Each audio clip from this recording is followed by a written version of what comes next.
कैराना में जो समाजवादी पार्टी की प्रत्याशी हैं, अगर मैं इस लिहाज से कहूं कि आप भी मुस्लिम गुर्जर हैं, वो भी मुस्लिम गुर्जर हैं, तो जो मुसलमान गुर्जर है वो आज भी एकता के साथ उनके साथ खड़ा हुआ नजर आ रहा है।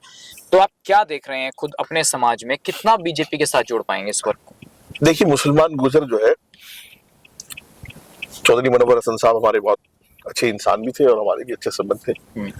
आगे उनकी जो है वो बेटी है, एक रासन चुनाव लड़ रही है। मैं कभी भी उनके लिए कोई कमेंट नहीं करता हूँ। हमारी बेटी हमारे समाज की बेटी है। मजहबी चीजें, जात बिरादरी की चीजें, पॉलिटिकल चीजें सब अलग अलग है। मुसलमान गुर्जर जो है, मैं जहां तक समझता हूँ, कोई गांव ऐसा नहीं था जहां हुकम सिंह जी के जमाने में हुकम सिंह जी के साथ मुसलमान गुर्जर नहीं खड़ा होता था।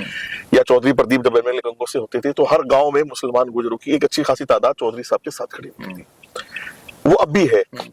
अच्छा, दिखने में थोड़ा लग रहा है ऐसा, लेकिन कोई गांव मुसलमान गुर्जर नहीं बचेगा जहां चौधरी प्रदीप को, भारतीय जनता पार्टी को, मोदी जी के मिशन को मुसलमान गुर्जर वोट नहीं करेगा। वोट करेगा, मुझे पूरी उम्मीद है। और मैं तो आपके माध्यम से अपील भी करता हूं कि मोदी जी का जो मिशन है कि देश को सुपर पावर बनाना है, मोदी जी का जो मिशन है विकास का मिशन, तरक्की का रास्ता।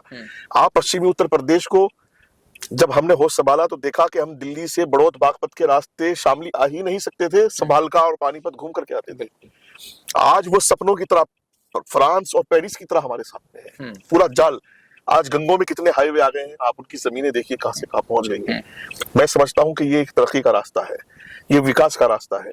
इस रास्ते को हम जो है इसमें हिस्सेदार और भागीदार बनेंगे। इसके खिलाफ और इसके अपोजिट जाकर के हम नहीं खड़े होंगे। मुफ्ती साहब, एक तरफ बेटी है और एक तरफ विचारधारा है प्रदीप चौधरी की, मोदी जी की, बीजेपी की, तो बेटी के साथ ज्यादा मन करता है कि उसका साथ दिया जाए या विचारधारा का साथ दिया जाए? नहीं, देखिए, बेटी तो घर की है, विचारधारा एक पूरा समाज है, एक पूरा देश है, एक पूरा स्टेट है।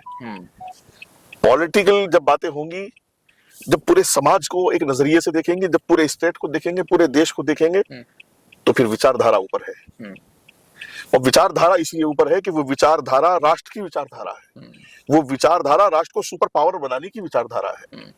वो विचारधारा जो है वो देश को पिछले 30 सालों की, आप 40 सालों का रिकॉर्ड उठा के देखिएगा कि देश की आजादी से और अब तक का विकास एक तरफ और इन 10 सालों का विकास एक तरफ।